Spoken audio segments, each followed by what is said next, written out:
itulah awal di mana kami bisa sama-sama bergandengan tangan dengan supporter Surabaya dan mengikrarkan diri sebagai satu-satunya kelompok supporter Indonesia yang tidak memiliki musuh pada saat itu sampai hari ini.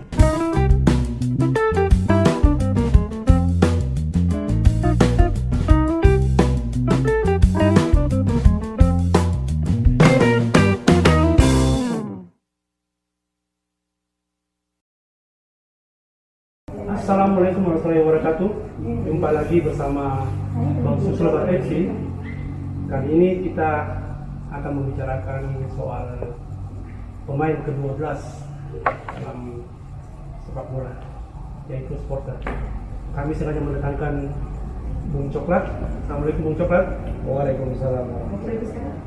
Bung Coklat ini ya termasuk legend lah untuk kalangan supporter di Makassar. Bung Coklat, kami sengaja menghadirkan Bung Coklat ini karena kami tahu bahwa ya sejak era Liga Indonesia ya, Bung Coklat ini cukup mewarnai lah sepak terjang supporter. Saya tahu waktu ketika di tahun awal-awal 2000-an ya, Baik. waktu itu kan supporter kita kan masih ya fanatisme daerah ini jadi sering berantem, terutama ketika bermain di Senayan. Itu waktu itu saya masih di Jakarta, saya lihat ini tawuran antara supporter ini dan itu artinya belum terorganisir. Ya. Tapi sekarang ini sudah sangat berbeda untuk sekarang. Sekarang di mana supporter, terutama supporter PSM ketika datang ke Surabaya, ke Bandung, ke Jakarta, ke Lamongan atau di mana saja selalu mendapat perlakuan yang bagus dari supporter. Nah, bisa Anda ceritakan sedikit sejarah perjalanan Anda sebagai supporter? Ya. Jadi semasa kami aktif sebagai supporter, di situ kita selalu diselimuti dengan fanatisme kedaerahan kan berlebihan ya di masa itu. Jadi seiring berjalannya waktu terjadi transformasi psikologi dan juga termasuk transformasi dari kebiasaan dari supporter tersebut. Mungkin ini yang membangun adalah semakin sering dia berinteraksi dengan dunia luar, maka semakin berubah juga secara psikologis penerimaan mereka terhadap orang-orang luar.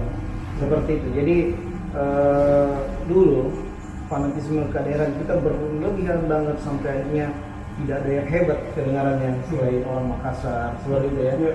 Dikarenakan tournya kita hanya Senayan aja, Senayan, Makassar, Senayan, Makassar, kayak gitu.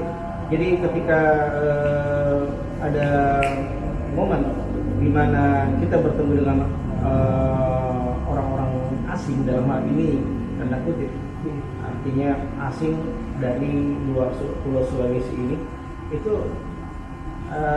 penerimaan supporter pada saat itu sulit untuk bisa menerima karakter yang berbeda. Ditambah lagi dengan kultur budaya yang jauh berbeda antara budaya teman-teman supporter di Jawa dengan budaya kita yang ada di sini, yang mana di sini kita mengedepankan budaya sirik dan pace ketika terjadi gesekan, atau di Jawa kan hal yang biasa ketika kita saling sapa dengan nada-nada sedikit mengejek. Itu hal yang biasa karena interaksi mereka di Pulau Jawa itu kan ada banyak tim, dan banyak tim dan banyak pendukung dong. Otomatis mereka sudah terbiasa dengan pertemuan saling ejek.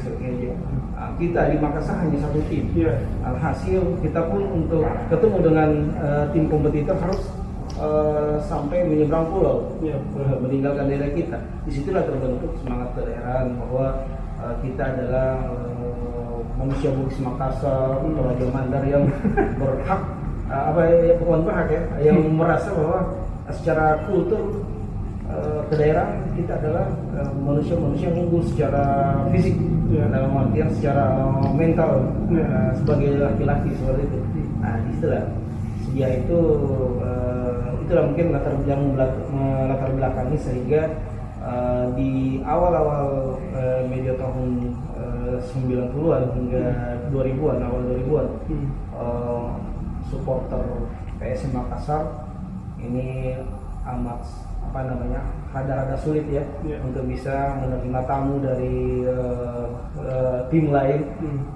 Jangankan dijamu, bertemu saja itu agak serem buat supporter-supporter lain. Barulah ketika media atau masih di awal-awal 2000-an, tepatnya di 2001 dengan munculnya supporter kreatif The Maxman, maka menjelmalah supporter PSM Makassar ini menjadi supporter sudah ada warna baru. Ada yang kreatif, ada yang masih bergerak dengan militansi kedaerahan. Kita juga tidak pungkiri bahwa di awal-awal berdirinya The Maxman juga semangat kedaerahan ataupun arogansi kedaerahan itu tetap ada. Namun dengan dengan banyaknya kita berinteraksi, dengan seringnya kita berkunjung ke kandang kompetitor, disitulah kita belajar tentang adat istiadat mereka, kebiasaan-kebiasaan mereka. Disitulah baru kita mengerti dan memahami bahwa hal yang seperti ini, hal yang semacam ini, gesekan-gesekan yang harusnya tidak menjadikan kita bermusuhan karena hanya saling injek saja, hal yang biasa. Istilahnya ketika di stadion, sebelum adanya supporter kreatif, orang bernyanyi, anggaplah kalau di Bandung, PSM butut keluaran baheula, Persib Bandung keluaran ayeuna, istilahnya kan seperti itu. Artinya PSM itu keluaran yang sudah butut ya, sudah tim yang tua, keluaran dahulu. Persib Bandung itu keluaran yang terbaru. Itu membatin buat kita. Pada saat itu kita merasa tertantang, kita ini diejek. Seperti itu. Terusnya biasa ya? Iya, sebenarnya hal yang biasa dalam dunia sepak bola, khususnya di dunia persupporteran. Hal-hal yang seperti umpatan-umpatan seperti itu adalah metode khusus untuk bagaimana menguasai atau mendominasi psikologi lawan kita, tamu kita dalam hal ini supporter lawan, agar mereka kehilangan kreativitasnya. Seperti itu. Jadi peperangan ini sejatinya di sepak bola ini bukan hanya ditunjukkan di tengah lapangan hijau, namun di sisi lapangan juga terjadi perang rasa. Itulah sejatinya supporter, keberadaan supporter itu adalah memang menjadi pemain ke-12 karena mereka pun bermain di luar lapangan. Seperti itu. Nah, barulah ketika muncul The Maxman, perlahan-lahan kita selalu mengadakan tour. Dengan demikian kita tahu habitnya teman-teman beliau, ada kebiasaan-kebiasaannya, bahkan ada supporter mereka seperti apa. Dengan demikian kita bisa menyesuaikan diri sampai pada akhirnya suatu ketika kita sudah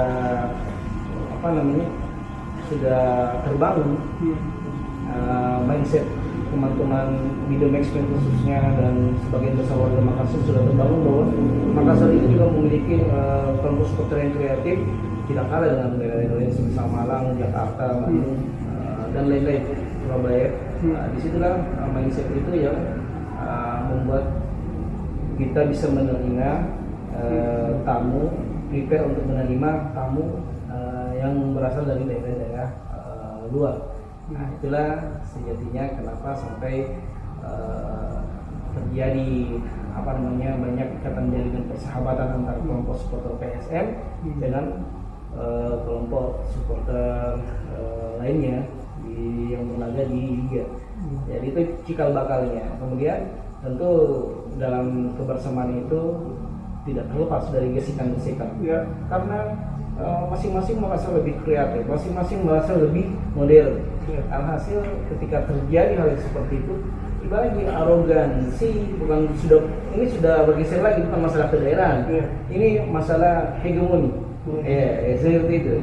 Berbicara tentang hegemoni, tentu masing-masing merasa lebih istimewa dibanding yang lainnya. Kelompok udah mulai menuju ke kelompok.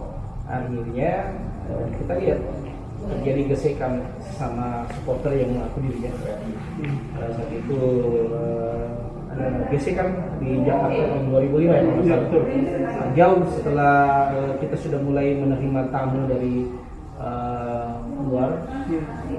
Di situ sudah mulai lagi ada gesekan-gesekan ketika terjadi apa namanya tekanan-tekanan satu sama lain merasa lebih hebat daripada kelompok ini.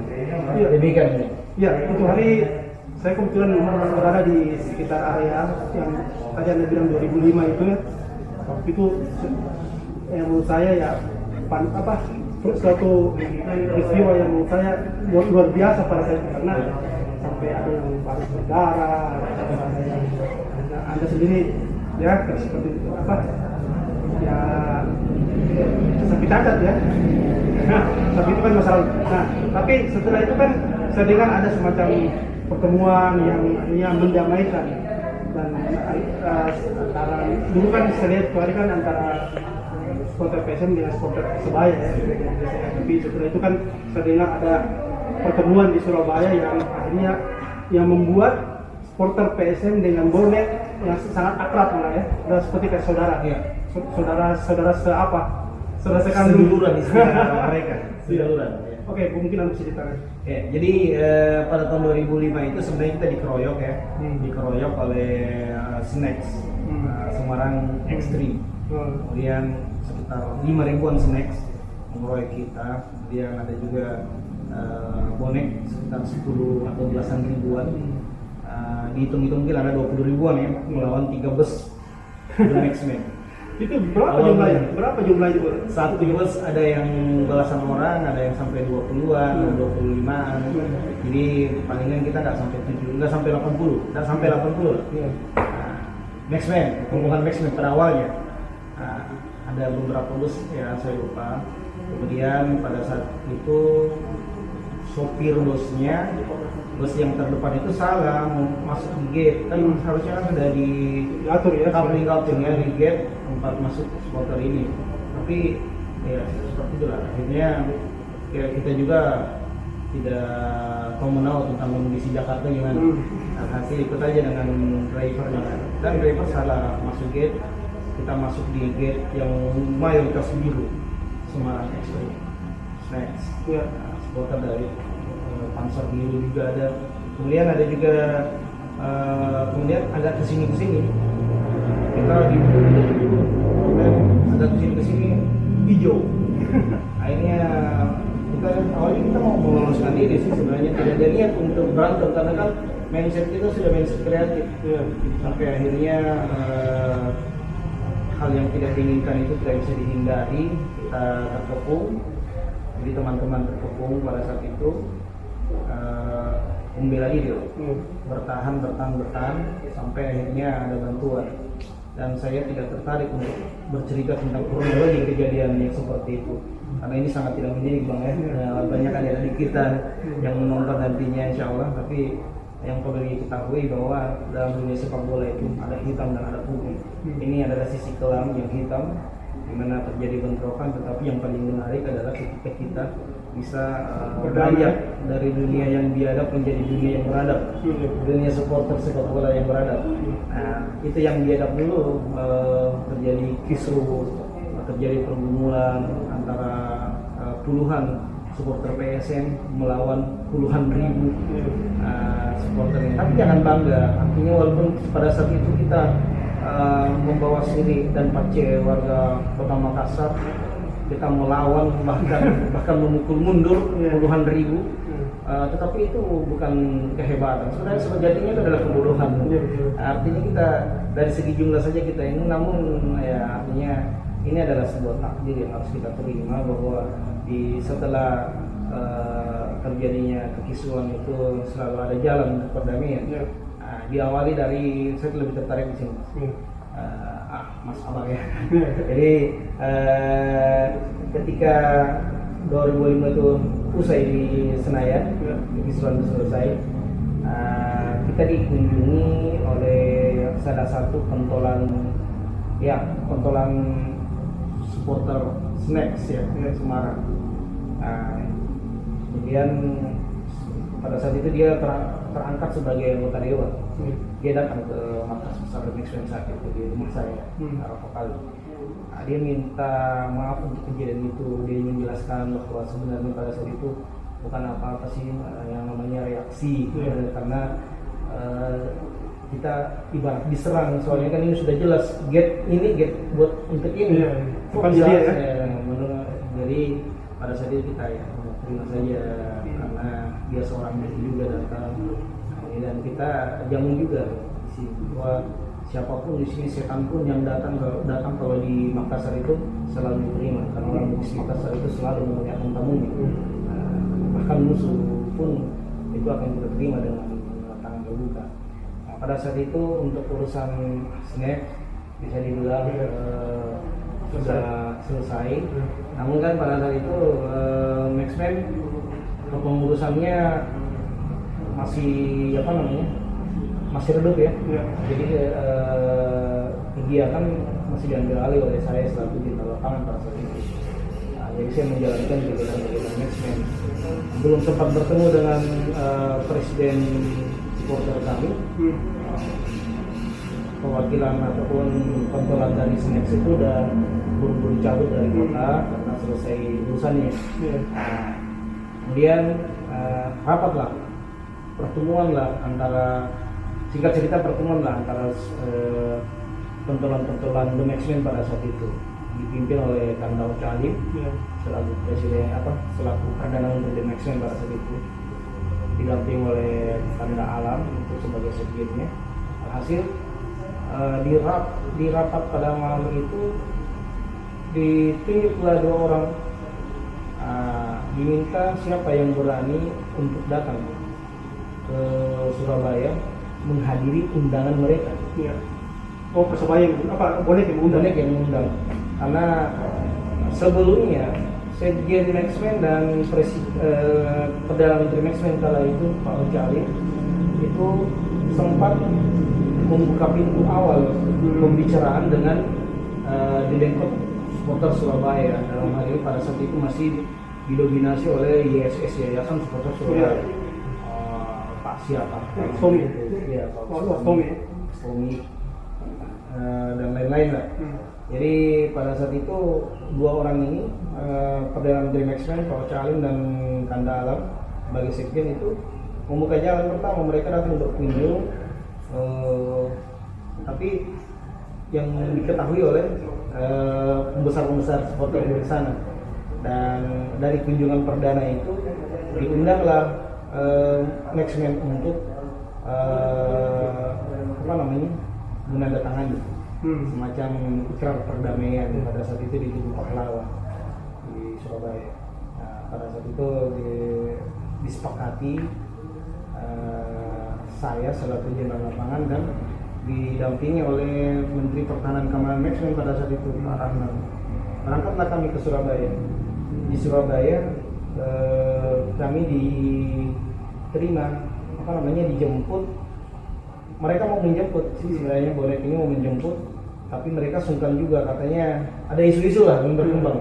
Mereka bawa badik lah, bawa ini, takutnya gimana gitu. Akhirnya tidak ada, jadi kita dijemput sama teman yang berdomisili oleh Pak Roy pada saat itu, sementara berada di Surabaya. Salah satu teman dari etnis Tionghoa yang juga kebetulan penggila PSM. Itu pada saat itu dia menjadi salah satu salah satu petinggi di salah satu hotel terkenal di Surabaya. Nah, kita diinapkan di sana dan dijemput oleh dia. Nah, kemudian diantar ke lokasi dan disambut oleh ratusan bonek pada saat itu. Jadi bonek pada saat. Dan Anda cuma berdua ya? Saya cuma berdua. Ketika masuk ke situ, jujur saja, bulu kuduk itu merinding. Dikarenakan masih ada kata-kata umpatan dari orang-orang yang undang gitu. Kan di 2005 itu pertumpahan darah. Nah, tentu yang sahabatnya, saudaranya atau temannya yang darahnya tertumpahkan di sana, otomatis masih menaruh kenyingkiran. Nah, ada umpatan-umpatan, tapi pada saat itu kita harus yakin saja bahwa kita sudah terlanjur meninggalkan kota kita untuk artinya kita ingin beranjak dari dunia yang biadab menjadi dunia yang beradab. Nah, ketika itu kita juga bersepakat bahwa apapun resikonya, langkah ini adalah langkah awal untuk memulai sesuatu yang lebih baik. Maka masuklah kami, dan ternyata di sana kami diterima dengan baik. Setelah diterima dengan baik, terjadilah percakapan, ada tanganan, nota kesepahaman, berbarengan dengan adanya saksi. Kebetulan pada saat itu juga ada semacam undangan dari Asprov, kalau sekarang Asprov, Provinsi Jatim, untuk membahas tentang penggunaan dana APBD oleh PIN. Seperti itu, pelarangan penggunaan sosialisasinya. Nah, pada saat itu, jadi ada juga perwakilan dari Snacks, ada bukan Snacks, namanya dari Jawa Timur yang supporter lain yang minus Malang ya. Ada beberapa di sana, Pasuruan, ada semua. Nah, itulah yang menjadi saksi. Mereka menjadi saksi juga itu bertanda tangan.